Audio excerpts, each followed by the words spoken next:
Президент Садыр Жапаров кыргыз-тажик чек арасындагы посттордун алынышына нааразы болгондорду мобилизациялоого тапшырма берди. Бул туурасында анын маалымат катчысы Эрбол Султанбаев билдирди. Президент Жапаров коргоо министрине Кыргызстан чек ара заставаларын алып салды, жерлерибизди берип салды деп соц тармактарда жалган так эмес маалымат тараткан жарандардын баарын резервдик ротага мобилизация кылып, Баткенге алып барып курал жарак берип, аскерлер менен заставаларда делимитация жана демаркация иштери бүткөнгө чейин кызмат кылдыргыла деген тапшырма берди.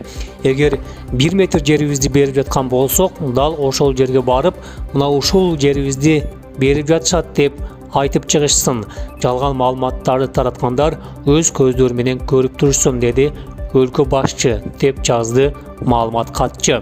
Президент эки тараптын бетме-бет жакын жайгашкан заставалар алып салынганын белгилеген. Анткени ал жерде дайыма болбосо эле нерселерден ок атышуулар башталып, чоң кагылышууга алып кеткен учурлардан улам эки жак сүйлөшүп, ушундай чечимге келгенин кошумчалаган. Бир дагы пост ачылган жок. Делимитация, демаркация маселеси чечилип бүткүчө чек ара посттору ачылбайт. Бул протокол Кыргызстан менен Тажикстандын чек арасын делимитациялоо жана демаркациялоо процесси толук аяктаганга чейин убактылуу болуп эсептелет. Ал эми жерлерибизди алып коюшат деп күмөн санаган жарандарыбызга айтарыбыз, азыркы чек ара боюнча ар бир метр жерди эки тарап тең абдан жакшы билет.